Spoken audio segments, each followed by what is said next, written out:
అక్కడ భూమిని తవ్వుతుంటే బూడిద రంగు పౌడర్ వస్తుంది. ఆ పౌడర్తో గిన్నెలు తోముతుంటే తళతళా మెరిసిపోతున్నాయి. 2-3 దశాబ్దాల క్రితం వరకు ఆ ఊళ్ళో ప్రజలకు తెలిసింది ఇదే. కానీ ఆ బూడిద రంగు పౌడర్కు 74,000 ఏళ్ల చరిత్ర ఉందని తెలియదు. భారతదేశంలో ఆది మానవుల ఆగమనం చరిత్రకు సాక్ష్యమనే విషయం అసలే తెలియదు. ఆ పౌడర్ కింద ఆది మానవుల జీవన విధానం, వారి అవశేషాలు, ఉపయోగించిన వస్తువులు ఉన్నాయని అంతకంటే తెలియదు. ఇంతకీ ఆ ఊరికి ఉన్న చరిత్ర తెలుసుకోవాలంటే నంద్యాల జిల్లా వెళ్లాల్సిందే. జ్వాలాపురం పేరులోనే ఉంది గంభీరం. నంద్యాల జిల్లాలో బనగనపల్లె మండలంలో ఉంది ఈ గ్రామం.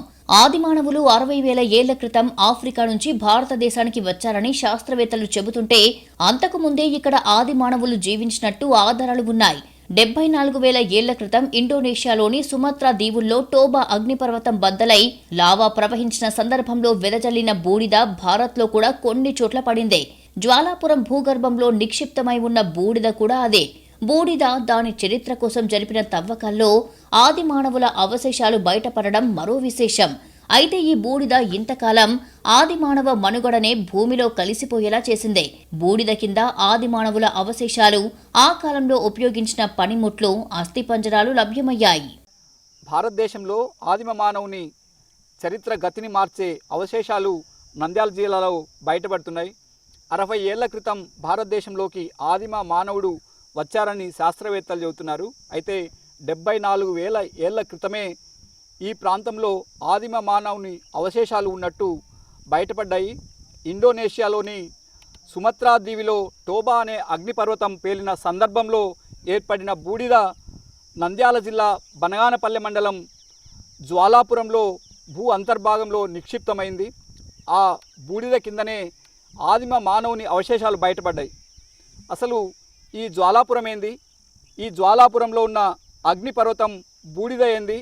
ఇక్కడ లభ్యమైన ఆదిమ మానవుని అవశేషాలు ఏంటి? బేతంచెర్ల సమీపంలో బిల్లసర్గం గుహలు జీవ పరిణామ సిద్ధాంతానికి సంబంధించి చాలా కీలకమైనవి. సర్వే ఆఫ్ ఇండియా టోపోగ్రఫీ షీట్లలో జ్వాలాపురం పేరు ఆసక్తి కలిగించడంతో ఆ ఊరి గురించి ఆర్కియాలజిస్ట్ రవికోరి షెట్టార్ ఆరా తీశారు. లావా బూడిదను గమనించి 2 దశాబ్దాల క్రితం ఇక్కడ తవ్వకాలు జరిపించారు రవికోరి షెట్టార్. దీంతో ఇది అగ్నిపర్వతపు బూడిద అని అర్థం చేసుకున్నారు. మనం చూస్తున్న ఇదే అగ్నిపర్వతం బూడిద. ఇండోనేషియాలో సుమత్రా దీవిలో బద్దలైన టోబా అగ్నిపర్వతం బూడిద ఇది. ఇక్కడ ఇప్పటికీ తవ్వకాలు జరుగుతున్నాయి. 2004-2005 ప్రాంతంలో ఇక్కడ పురాతత్వ శాస్త్రవేత్తలు తవ్వకాలు జరిపారు. ఇప్పటికి కూడా సామాన్య జనానికి అనేక రకాల అవశేషాలు ఇక్కడ లభ్యమవుతున్నాయి. మనం చూడొచ్చు, ఎముకను పోలి ఉన్న అవశేషం. స్థానికులను అడిగితే చెబుతున్నది, ఇంతకుముందు ఇక్కడికి వచ్చిన శాస్త్రవేత్తలు ఇలాంటివి ఎముకలని చెప్పారు. ఇప్పుడు ఇక్కడ కూడా మనం చూస్తున్నప్పుడు ఇది ఒకటి దొరికింది. ఇట్లాంటివి ఎన్నో ఈ ప్రాంతంలో ఉన్నాయి అనే విషయాలు స్థానికులతో మాట్లాడే ప్రయత్నం చేద్దాం. కొంతమంది యువకులు ఉన్నారు, గతంలో తవ్వకాలు జరిపినప్పుడు ప్రత్యక్షంగా చూసిన వాళ్ళు కూడా ఉన్నారు. వారితో మాట్లాడే ప్రయత్నం చేద్దాం. చెప్పండి, అసలు ఈ అగ్నిపర్వతం బూడిద స్పెషాలిటీ ఏంటి? మీకు ఎంతవరకు అవగాహన ఉంది దీనిపైన? ఇది 2002 నుంచి 2005 వరకు రవి కోరిశెట్టార్ సార్ అని, ఆయన జియోలాజికల్ సైంటిస్ట్ సార్, ధార్వాడ యూనివర్సిటీలో ప్రొఫెసరు.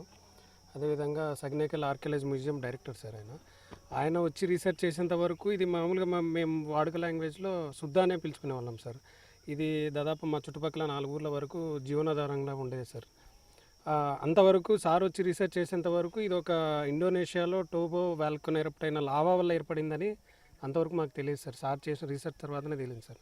సారు ఈ పౌడర్ మీద, ఈ యాష్ మీద రీసెర్చ్ చేయడానికి వచ్చి ఈ రీసెర్చ్లో తేలింది ఏంటంటే ఇక్కడ ఆది మానవుడు కూడా అప్పట్లో సంచరించడం తెలియదు సార్. ఆ టోబో వాల్కనో ఎరప్ట్ అయినప్పుడు దాదాపు ప్రపంచంలో మొత్తం మానవ జాతి మనుగడ చెందలేకపోతే ఒక జాతి ఇక్కడ ఆ మనుగడ చెందిందని ఈ లేయర్ కింద, ఇది దాదాపు 3-4 లేయర్స్ ఉంటుంది సార్. శుద్ధ కింద లేయర్లో మా ఆది మానవుడి అవశేషాలు దొరికినాయి సార్. అదేవిధంగా ఈ టోబో వాల్కనో లావా పడిన దానిపైన కూడా ఆది మానవుడి అవశేషాలు దొరికినాయి సార్. ఓకే, అంటే ఈ ఊర్లో ప్రజలందరూ కూడా వస్తువులు దాదాపు వంట పాత్రలన్నీ వీటితోనే కడుగుతారు, సోపులు వాటర్ అని అంటారు, నిజమేనా? నిజమే సార్. అది అదే సార్, మాకు ఎంతవరకు దీనిపైన అవగాహన లేదు సార్. సార్ వచ్చి రీసెర్చ్ చేసేంతవరకు అని ఇప్పటికి కూడా మా ఊర్లో వీటితోనే వంట పాత్రలు దీంతోనే వాష్ చేసుకుంటారు సార్. ఓకే, అంటే ఇప్పుడు కూడా తవ్వకాలు జరుగుతున్నాయా? ఇవి పౌడర్ కొంటున్నారా ఎవరైనా? సార్ ప్రజెంట్ ఆపేసినారు సార్. ఎందుకు? కొద్దిగా దీనిపైన ఈ రీసెంట్గా అవేర్నెస్ ఎక్కువైంది సార్. ఓకే. కొద్దిగా గవర్నమెంట్ అధికారులు కూడా వచ్చి కొద్దిగా దీన్ని సర్వే చేస్తూ ఉన్నారు సార్. ఇంకా మరికొంతమందితో మాట్లాడే ప్రయత్నం. చెప్పండి, అసలు జ్వాలాపురం అంటే మీకు ఏమనిపిస్తుంది? మీ సొంతూరు? ఇది జ్వాలాపురం అంటే ఇది పూర్వకాలం నుంచి, ఇది చాలా బ్రిటిష్ కాలం నుంచే జ్వాల అని పేరు పెట్టినారు సార్. ఇది చాలా నాలెడ్జ్ లేనప్పుడే పేరు జ్వాల అని పెట్టినారు. దీన్ని రీసెర్చ్ కిన ఇప్పుడు చేచానా దీని అవశేషాలు ఏ విధంగా ఇంకా బాగా బయటపడతాయి సార్. ఇంతకుముందుకు పూర్వకాలమే వాళ్ళు నాలెడ్జ్ లేనప్పుడే పేరు పెట్టినారు. ఇప్పుడు 2003 ఆ ప్రాంతంలో 2009 వరకు రైస్ సెక్టర్ కోర్ సారాలు ఇక్కడ వర్క్ చేయడానికి వచ్చినారు. మేము వాళ్ళ అమ్మిటి వర్క్ చేసినాం సార్. అప్పుడు వాళ్ళు ఒక 4 అడుగులు ఫీట్ తీసుకొని దానిలో అణువను వెతకలాడి వాళ్ళు బయటికి తీసి వాళ్ళు ప్రతి ఒక్కటి అణువను తీసి మాకు అప్పుడు చెప్తున్నారు సార్. కానీ ఇప్పుడు అంత నాలెడ్జ్ అంత మీడియా అప్పుడు అంత ఫేమస్ కాలే. ఇప్పటికిన రైస్ సెక్టర్ కోర్ సార్కిన ఇప్పటికినా దీన్ని సర్చింగ్ చేసినా ఇంకా బాగా నీట్గా ప్రపంచానికి తెలియజేద్దరు సార్. అది మా మానవుడు ఇక్కడ నివసించిన ఆనవాళ్ళు కూడా అందుకు చరిత్ర సాక్ష్యాలని స్థానికులు చెబుతున్నారు.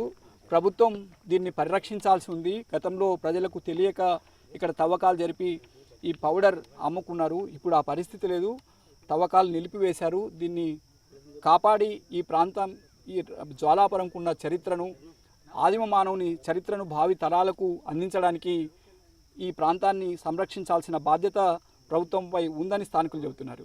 బూడిద పొరపైన కింద రాతి పనిముట్లు కనిపించడంతో జ్వాలాపురం వాసుల్లో మరింత ఆసక్తి పెరిగింది. 74,000 ఏళ్ల క్రితమే మనిషి ఇక్కడ సంచరించాడు అనే కొత్త ప్రతిపాదనను తెరపైకి తెచ్చారు పరిశోధకులు. ఆఫ్రికాలో జ్వాలాపురంలోనూ లభ్యమైన పనిముట్లకు పోలికలు ఉన్నాయని చెబుతున్నారు. ఇక్కడ తవ్వకాల్లో వెలుగు చూసిన వస్తువులను బళ్ళారిలోని రాబర్ట్ బ్రూస్ ఫోర్ట్ సంగనకల్లు మ్యూజియంలో భద్రపరిచారు. ఈ ప్రాంతంలో ఆది మానవుల రాక్ పెయింటింగ్స్ కూడా ఉన్నాయి. కాలక్రమేణా అవి కూడా కనుమరుగవుతున్నాయి. జ్వాలాపురంలో అగ్నిపర్వతం బూడిద కింద కప్పబడిన మానవుల అవశేషాలే కాదు, 74,000 ఏళ్ల క్రితం నాటి పెయింటింగ్స్ కూడా ఉన్నాయి.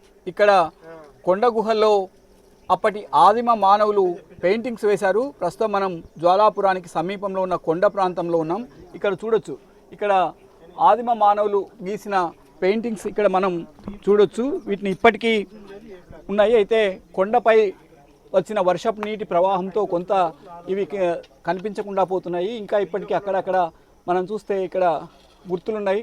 అంటే అప్పటి మానవుల వేసిన చేతులు, శంకు, చక్రం ఇలాంటి రకరకాల ఆకృతులు మనం ఇక్కడ చూడొచ్చు. ఇక్కడ కూడా చూడొచ్చు.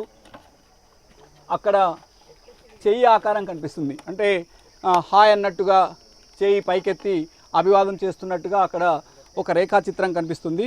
వీటిని మనం కర్నూలు సమీపంలో కేతవరం గ్రామంలో కూడా ఆదిమ మానవులు పెయింటింగ్స్ ఉన్నాయి. అయితే వాటిని ప్రభుత్వం భద్రపరిచింది, టూరిజం స్పాట్గా కూడా అభివృద్ధి చేసింది. అయితే జ్వాలాపురం సమీపంలో ఉన్న పెయింటింగ్స్ మాత్రం ప్రభుత్వం పట్టించుకోలేదు. కొండపై ప్రవహించిన వర్షపు నీటికి ఈ పెయింటింగ్స్ క్రమంగా కాలగర్భంలో కలిసిపోతున్నాయి.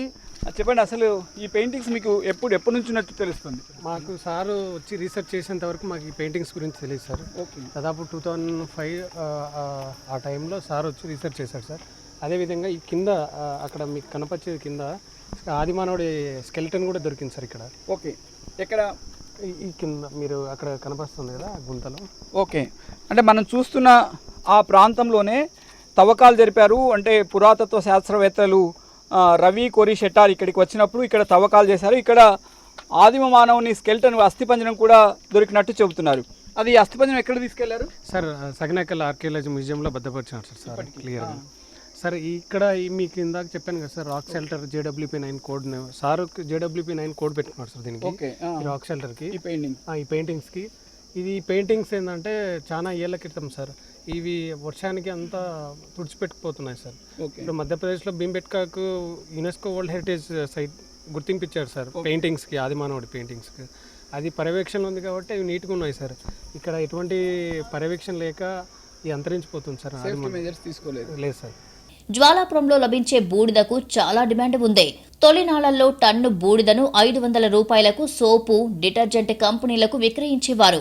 డిమాండ్ పెరగడంతో బుల్డోజర్లతో తవ్విస్తున్నారు, మూటల్లోకెత్తి అమ్మేస్తున్నారు. ప్రస్తుతం టన్ను బూడిద 2,500 రూపాయలకు అమ్ముతున్నారు. అయితే కొన్నాళ్లుగా అధికారులు తవ్వకాలు చేపట్టరాదని ఆంక్షలు విధించారు. ఎన్నో విశేషాలు ఉన్న జ్వాలాపురంలో మరింత అధ్యయనం చేస్తే ఆది మానవులకు సంబంధించి మరిన్ని ఆసక్తికర విషయాలు వెలుగులోకి వచ్చే అవకాశం ఉంది. మొత్తం మీద జ్వాలాపురం అనేది 74,000 ఏళ్ల చరిత్ర ఉన్న ప్రాంతం. దీన్ని హెరిటేజ్ ప్రాంతంగా గుర్తించాలి, దీన్ని కాపాడాలి. ఇక్కడ మరిన్ని తవ్వకాలు జరిపితే అంతకు ముందు కూడా ఆదిమ మానవుని చరిత్ర ఏంటనేది తెలిసే అవకాశం ఉందని స్థానికులు కోరుతున్నారు. కెమెరామెన్ మధుతో చంద్రశేఖర్, ఎన్టీవీ, జ్వాలాపురం నుంచి.